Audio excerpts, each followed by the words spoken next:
আর ওই যে পিকনিক করতেছে তাঁবুটা নাইছে, ও সমুদ্রের ফিল পাইতেছে, কক্সবাজারের ফিল।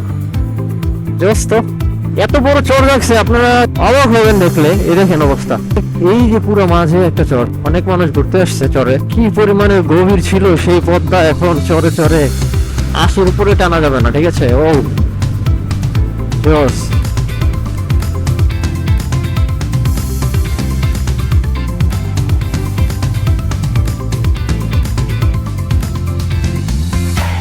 মাদারীপুর বলতে এখন এইটাই বোঝে অনেকে, সূর্যনগর এটা।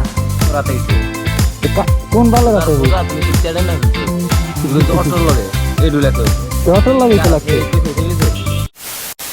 Can you hear me? So এখন আছি আমি এই যে কবি সুফিয়া কামাল হলের সামনে। না, এখানে আমার কোনো গার্লফ্রেন্ডকে নামাই দিয়ে যাচ্ছি না, মানে এখানে একটু সেট আপ করতেছি। সামনে তো হানি ফ্লাইওভার, দেখতেছিলাম যে কোন জায়গায় ইয়ে আছে, কি বলে, জ্যাম আছে। আমি বাবুবাজার ব্রিজ দিয়ে যেতে পারবো, জ্যাম নাই। দুপুর টাইম তো, এখন বাজতেছে 1:28, 1:30 বাজে। আর আজকে একটা নতুন অভিজ্ঞতা হয়ে যাচ্ছে আমার। এই হাতে সেলাই দেওয়া একটা কেটে গেছে একদম, এই আঙুলের এই সাইডে।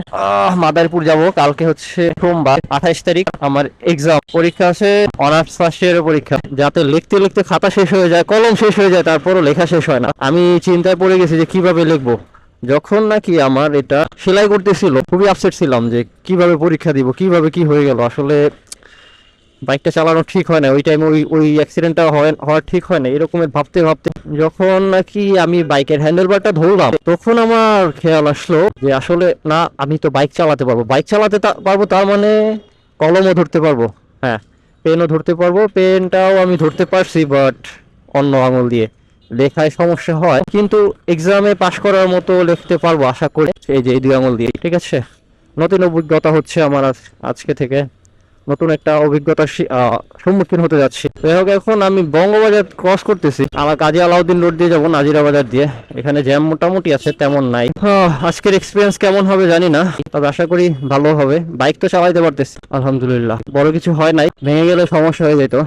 মাত্র একটা সেলাই দিছে, দুইটা সেলাই দিতে চাইছিল। আমি বলছি ভাই সেলাই যত পারেন না দিয়ে একটু ব্যান্ডেজ করে দেন। বললে না, একটা সেলাই মিনিমাম দিতে হবে। মিনিমাম দুইটা দিতে চাইছিল, পরে দেখে একটা দেওয়ার পর আর দেওয়া লাগে না। তো আমি দেখি নাই, চোখ বন্ধ করেছিলাম। কি ব্যাপার ভাই, ম্যাপে দেখলাম জ্যাম নাই, এখন জ্যাম কোত্থেকে আসলো? আমার তো ভয় লাগতেছে। এই অ্যাক্সিডেন্টটা হয়েছে কিভাবে সেটা এক্সপ্লেন পরে করবো না। এই যে রিক্সার হুকেই হয়েছে, এই দেখেন অবস্থা, দেখছেন?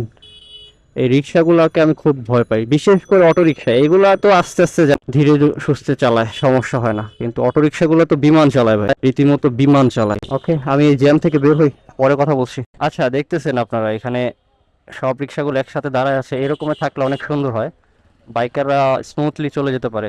আমাদের জন্য কারো সমস্যা হবে না, কারণ দেখেন এখানে পর্যাপ্ত পরিমাণে জায়গা আছে, একটা প্রাইভেট কার অনায়াসে চলে যেতে পারবে হাজির বিরিয়ানির সামনে। ঢাকা ত্যাগ করতে পারলেই হয়, মানে 1:45 আশা করি ত্যাগ করতে পারবো। এখন 1:30 বাজতেছে, 1:32।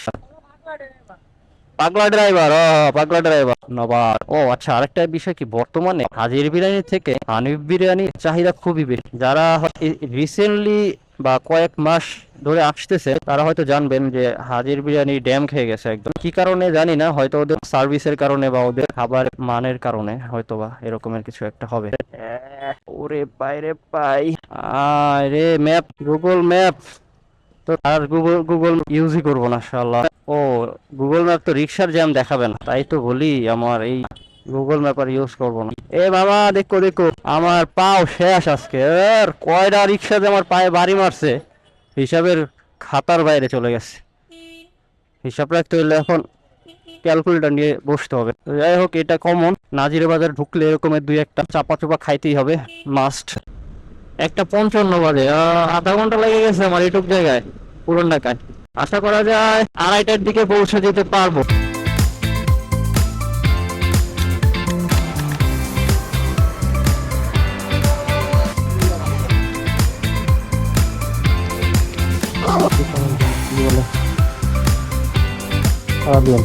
ঠিক আছে, মিষ্টি দিয়ে না, আমার লেবু দিয়ে, লেবু লাগবে খাওয়া।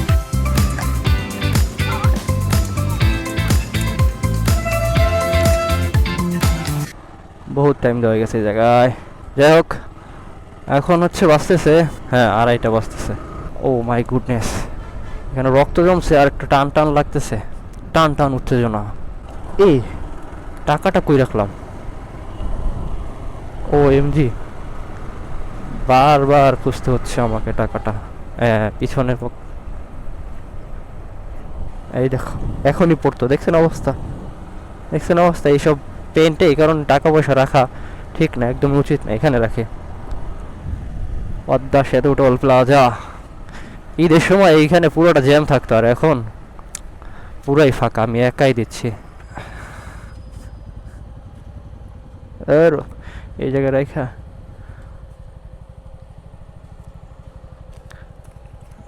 একটু চেপে দাঁড়ান ভাইয়া, আমরা যাই, আমি যাই। পিছে তো কেউ নাই, একা রাইড করতেছি।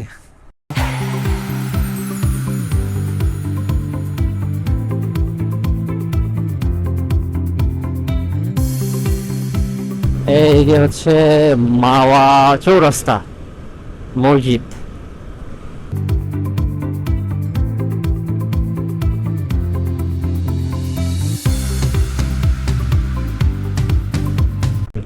দেখেন অবস্থা কেমনে চালাইতেছি। আমার এরকম এক্সপিরিয়েন্স নিতে হবে, আমার কখনো ধারণা ছিল না।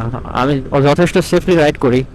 আর দেখেন অবস্থা, তারা সেলফি মারতেছে, পদ্মা সেতুতে আসছে সেলফি তুলবে, আর একজন ভিডিও করতেছে। দেখেন অবস্থা, এখানে তো দাঁড়ানো ক্রাইম। এই wait, এত বড় চর রাখছে, আপনারা অবাক হবেন দেখলে। এই দেখেন অবস্থা, এই যে পুরো মাঝে একটা চর, অনেক মানুষ ঘুরতে আসছে চরে। কি পরিমাণে গভীর ছিল সেই পদ্মা, এখন চরে চরে চোরা বালু সবকিছুতে একদম থই থই করছে। ওই দেখেন, অনেকে পিকনিক করতে আসছে, আর মানুষজন কত ছোট ছোট লাগতেছে আমার কাছে মনে হচ্ছে। দাঁড়াই একটু, একটা ভিডিও নেওয়া যাবে। ও এম জি, দাঁড়ানো তো নিষেধ, তারপরে দাঁড়াইলাম। সেই না ভাই, খেলতেছে চর, পদ্মার চর। ব্রিজটা করার পরে এইখানে চর দেখলাম প্রথম। যাই হোক, এখানে দাঁড়ানো সম্ভব না, হাইওয়ে একটা। আর ওই যে পিকনিক করতেছে, তাঁবুটা নাইছে। ও সমুদ্রের ফিল পাইতেছে, কক্সবাজারের ফিল। জোস তো, ওয়েদারটাও সেই মজা লাগলো দেখা। ক্যামেরায় কতটুকু আসছে কি জানে। পদ্মায় গোসল করতে যে কি একটা মজা, আসলে যারা পদ্মায় গোসল করছেন তারা হয়তো জানেন। ক্লিয়ার যে এখানে পানি আছে ওইখানটায়। আর এইখানে কি হয়েছে, অ্যাক্সিডেন্ট হয়েছে নাকি? মেবি। ওইটা তো পার্মানেন্ট চর যতটুকু আমি জানি, বাট এইটা একদম সদ্য নতুন চর। মানে কয়েকদিন আগে এই চরটা হয়েছে, এটা আমি দেখি নাই। এর আগেও গিয়েছিলাম, এই সপ্তাহখানিক আগে 20 তারিখে আসছিলাম। 20 তারিখে ছিলাম, এখান থেকে গিয়েছিলাম। তো আজকে হচ্ছে 27 তারিখ, তার মানে 7 দিন, 1 সপ্তাহ আগে এখান থেকে গেছিলাম। তো 1 সপ্তাহের মধ্যে এখানে একটা বিচ আকারে তৈরি হয়ে গেছে। আর এইখানে হচ্ছে পুরো মেইন পয়েন্ট, একদম বেশি গভীর এইখানটায়। আর দেখতেছেন আপনারা, এই হাত নিয়ে চালাচ্ছি, এই এই আঙুলটা ঠিক আছে দেখে চালাইতে পারতেছি। আমাকে ডাইনে যাইতে বলতেছে, গেলাম ডাইনে, আবার বামে যাই, চাপতে হবে। কি একটা ফালতু নিয়ম আমাদের জন্য। সার্ভিস লাইন ব্যবহার করতে বলে সব সময়, তারপরে তো চালাইতে দিতেছে। আগে তো মামুরা দাঁড়াইছে যাচ্ছে, ওই যে ইয়াটা দেখছে সাইনবোর্ড, ওটার পরে মানে আর 1 কিলোর মধ্যে হয়তো পাওয়া, 80-র উপরে টানা যাবে না, ঠিক আছে। ও জোস।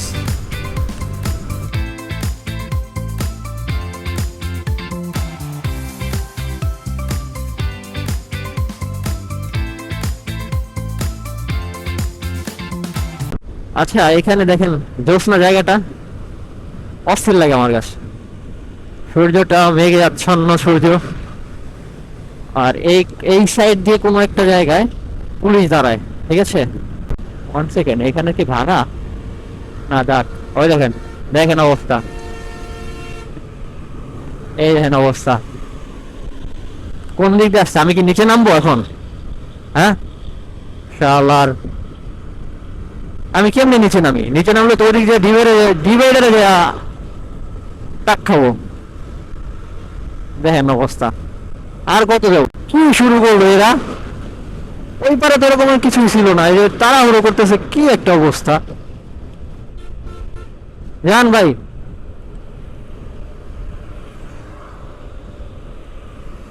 তোমরা যাও দি দেওয়ানি কয়টা, একটা দুইটা তিনটা চারটা পাঁচটা ছয়টা, একটা আর একটার উপর দিয়ে পারাপারি শুরু করছে, এতক্ষণ তো দেখি নাই।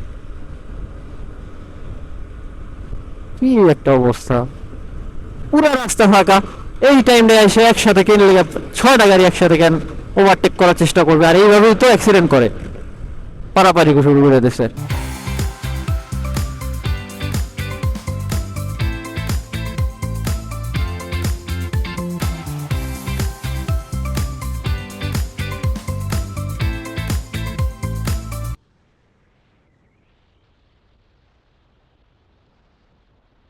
আমি যে কবার আসছি এখানে আগে, এই মসজিদটা একবার, মসজিদের সামনে দিয়ে একবার ঘুরে যাই আর কি, যে কবারই আসছি না, আমার কাছে ভালো লাগে আসলে এখানে। ইলিয়াস আহমেদ চৌধুরী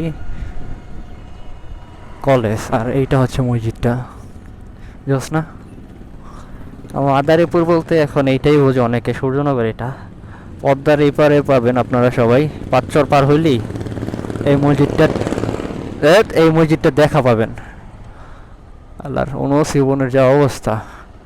কিছুদিন আগে এই জায়গায় ওই নাহিদে, একটু পরেই দেখতে পাবেন আপনারা ওকে, এইখানে আমার বাইকটা ফালাই দিয়েছে, দুইজনে ছিলাম, ও আমি ছিলাম পিছনে, যদিও আমার কারণেই হয়তো বা পড়ছে, আমি বলছি এই নিচটা ডাইনে বামে এরকম করছি, তো সেই কারণে ও ব্যালেন্স রাখতে পারে নাই, হঠাৎ ঢুকাই দিয়েছে। আমার হাতটা ফুল হয়ে গেছে, আসলে জানি না কতটুকু যৌক্তিক হয়েছে আমার বাইক চালিয়ে আসার।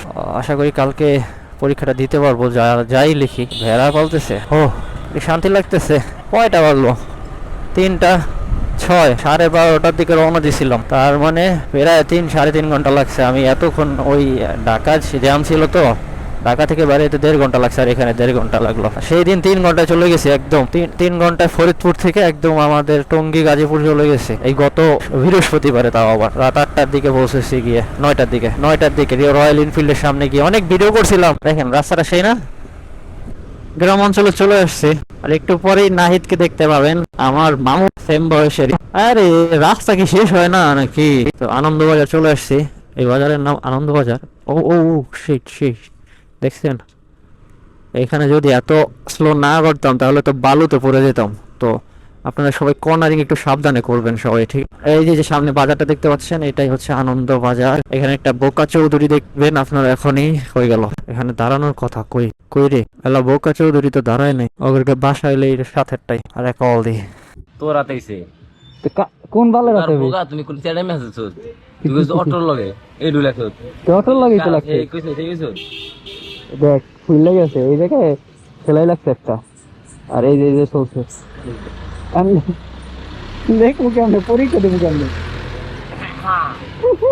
তুই আমার লগে যাইস, পরীক্ষার হলে বইয়া পাশে লিখে দিস, আমি খালি কই দেবো না, ঠিক আছে?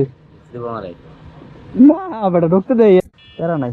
ধর এটা ধর, টাইম নেই গেছে। এই হ্যাঁ নাহার পরে এটা ঠিক হয়ে গেছে।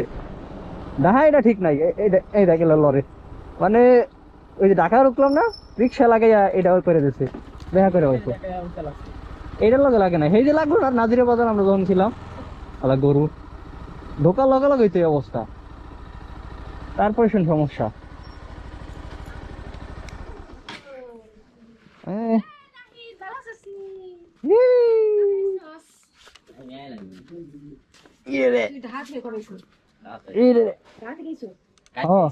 দেখাতে আইছে।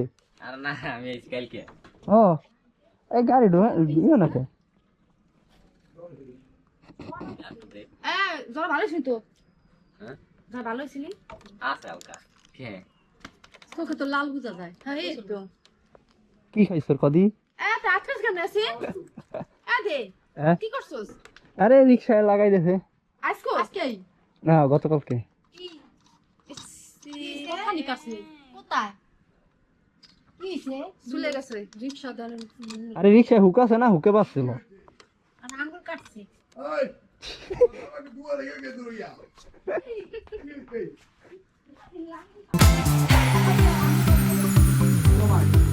কেমাই রিকশা রিকশা মাথা আইছি হবে না।